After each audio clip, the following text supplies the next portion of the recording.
Now that the Afro Woke Bowl is over and the dust has settled, tonight's video is going to be kind of a part two of yesterday's video, and we can use what we saw in the Super Bowl to illustrate a point that I think a lot of people are missing, and it's an important point regarding all of this stuff going on with DOGE and all of these departments and all of this wasteful spending. There's an aspect of it I think people have missed.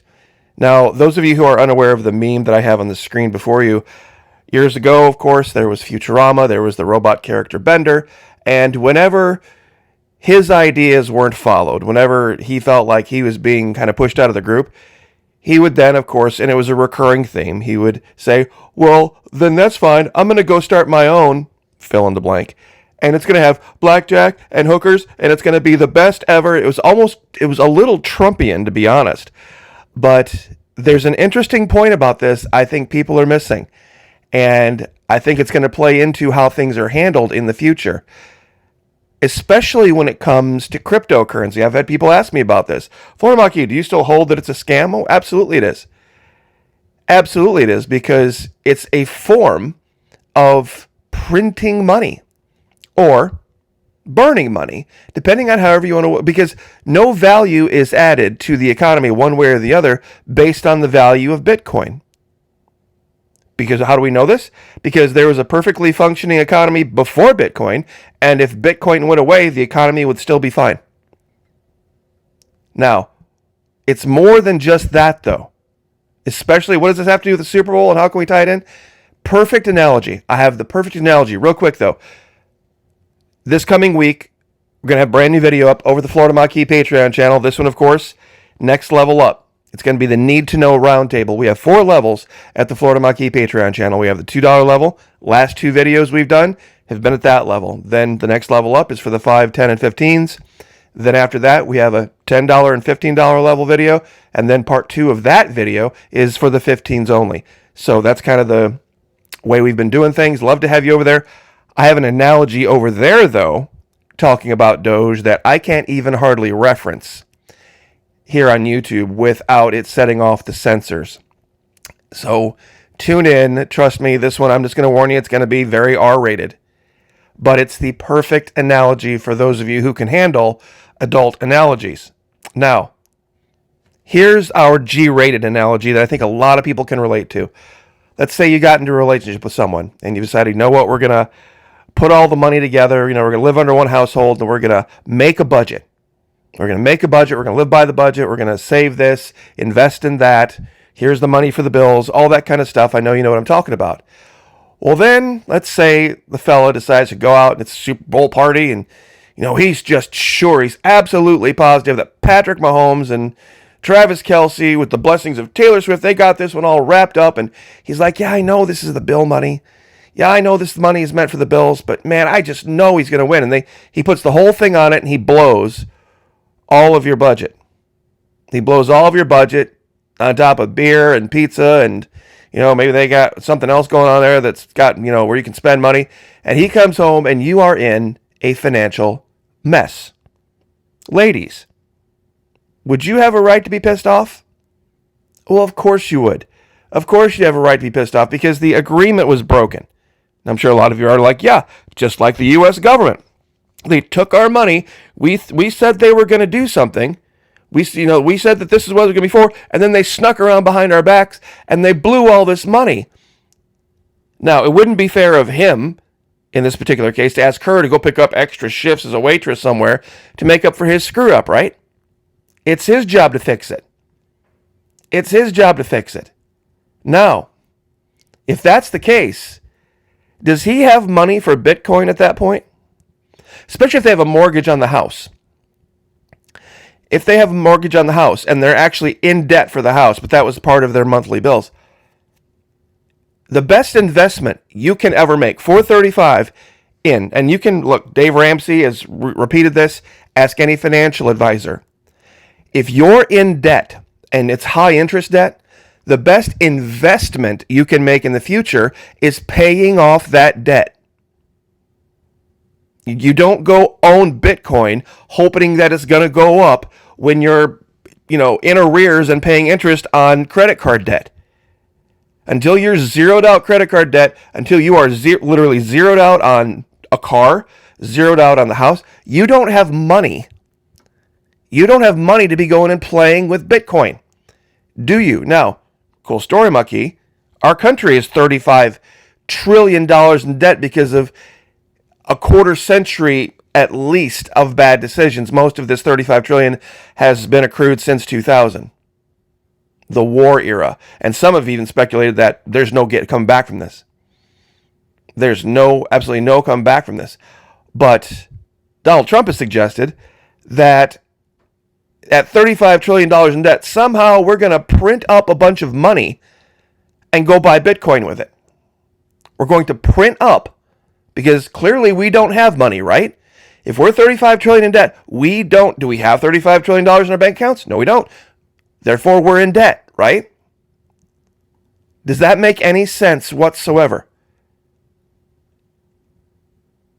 Does it make sense to open up one credit card to pay off another?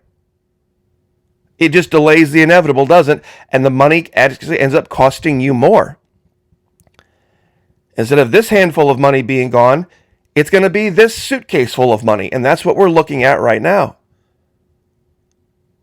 So when I read DOGE to audit Pentagon, to what point and purpose?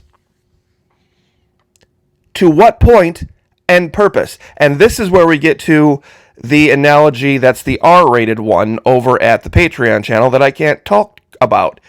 Do you really want to see the gory details? See, there's a certain little chair that strangely appears in virtually every hotel room in North America and all over the world. You go into the room and there's, you got your bed and you've got your dresser and you got your TV, and there's just weird chair sitting there, and it has a nickname. And my question is, do you really need to see when something like, do you really need to see the details? When you know somebody has done something behind your back that they shouldn't have done, do you really need to sit and watch the details? See, for example, you talk about wasteful, getting U.S. operations back on track in Antarctica. Whole of government strategy. Strategic chessboard shifting. Antarctica will undoubtedly become the next focal point for geopolitical competition. Don't you think DOGE would say, well, you know what? This is wasteful. This is wasteful, Pentagon. Close Phoenix Airfield down in Antarctica. Close it down. We're going to agree with the Biden administration. You'll listen to DOGE agree with the Biden administration saying that U.S. operational retreat from Antarctica. Is it necessary for our national security for us to be spending hundreds of millions, if not billions of dollars in Antarctica? Is it necessary? No. No one could make the argument that it's necessary. So, the person that should really be mad, though, the person that should really be incensed about all of this uncovering and exposing of all of this money being spent, is Andrew Yang. Because he said this a long time ago. This is from way, way, way back in 2020. You ready for this? This is the move that we have to make. Speaking of universal basic income, particularly as technology is now automating away millions of American jobs. It's why Donald Trump is our president today, that we automated away 4 million manufacturing jobs in Michigan, Ohio, Pennsylvania, Wisconsin. This is what he's talking about here is when he defeated Hillary Clinton, when her blue wall failed back then. And we are about to do the same to millions of retail jobs, call center jobs, fast food, truck driver jobs, and on through the economy. Because let's face it, if there's a job out there that can be done by automation, that can be done by a robot or by a machine, and it's not being done by a robot or machine or automation, then what? That's inefficiency, is it? Why? Because people get sick. People get injured. People sometimes have a bad day and do a bad job. There's problems with interpersonal relationships in a factory, in an office, and all sorts of things that can happen when you put human beings together that don't occur with robots and with automation. So if DOGE is going to be in charge, and DOGE is going to be trying to save Americans money by making things way more efficient, and they're going to go to the Pentagon to do it, and they're going to go to the Pentagon and try to do that, I tell you what, Department of Education is one thing. USAID, that's, another thing. The IRS, a little bigger. This is an entirely different ball of wax. Going in and auditing the Pentagon with hopes that something is going to be done about it. You see, Mr. Trump redacting all of these security clearances. Who do you think is truly in charge of security clearances? Who do you think is in charge of actually establishing the protocols around either getting rid of or creating a security clearance for someone? That's right. Not the president. Not the president. It's the Pentagon. They are the final arbiters of all important documents everywhere. And believe me, if there's a file room that they don't even want the president to see, he won't see it. They'll just deny it exists. They'll just deny it exists. Hey, sorry, there's not a key to that door. Believe me, the Pentagon is not someplace you want to go as some kind of a Bitcoin, big balls or whatever they're calling this thing now. This is beyond him. There are some things that are beyond billionaires. And this is one of those places. So I know people, think that this is all sorts of wonderful and fantastic. And, Bitcoin goes up and Bitcoin goes down and all of this stuff. But when you're in debt, you don't have the money to go do those things. And the simplest analogy is the people that just lost their ass in the Super Bowl. There's a whole bunch of people out there that just lost their ass on the Super Bowl. And I'll bet some of them did it with money that wasn't theirs to be doing it with. And there's going to be some hell to pay for it. Now, usually people can work their way out of these things, but they've got to rebudget and rescrimp and redo things. And believe me, it's just, finances destroys relationships more than just about anything. But what if it happened over and over again? Guys, ladies, whoever. I'm not trying to be sexist here. Those are the pictures I found. Whoever it is that is, blowing the budget every month. Whoever it is that is not adhering to basic sound principles. And the debt goes up and up and up and up and up and up and up and up and up. At some point, lawyers are going to have to get involved and things are just going to have to be reset. That's what bankruptcy is. That's why U.S. has bankruptcy laws. So I will leave it there, but go back and look at what Andrew Yang wanted to do, giving people a couple $1,000s, giving everybody a guaranteed basic couple $1,000s a month. And now look at all of the hidden money. Look at all of the hidden money that would have been there to do it.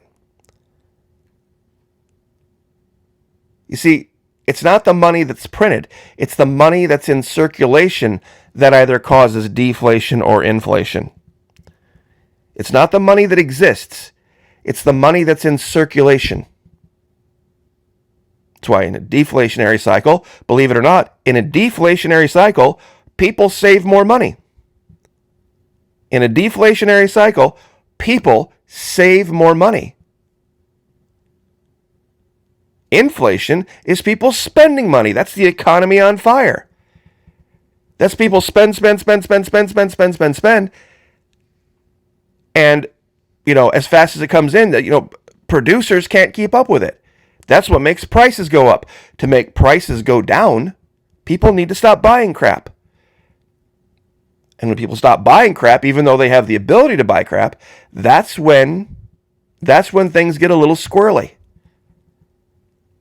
Because at that point, all of this money is still out there, but it's not circulating. People are hoarding it. And that's exactly what happens when people buy Bitcoin. It's like taking dollars and making them disappear out of the economy. Imagine putting $1,000 in, and then let's say the Bitcoiners, let's say it goes up. You took $1,000 US dollars out of circulation and you put it into Bitcoin. Bitcoin is nothing but a network. You're not investing in a business. You're not helping a business grow. You're not investing in. You're not speculating in commodities. You're not doing anything like that. It's just you own Bitcoin. That's it. And let's say your greatest, wildest dreams come true, and it goes from 1,000 to 10,000. I know it's higher than that now. I'm just saying, for example, and you get a tenfold return. Guess what happens now? Now, out of your 1,000, 10,000 comes back. So now, 10,000 US dollars are now in circulation that weren't before, that the government didn't know about. Can you see the problem? This huge mush of money, or the converse can happen too. Let's say you reinvest that 10,000 and then it goes back down to 1,000. All that money's just gotten torched. There's not enough money out there now to supply the burgeoning economy, and then the U.S. government has to print more money, and then this is a problem. This is a problem, starting your own financial system, your own whatever, with blackjack and hookers and all this good stuff. So I will leave it there. Join us over the Florida Maki Patreon channel this week, where, like I said, we're going to have the R-rated version. And basically is, do you need to know, if you know that you've been,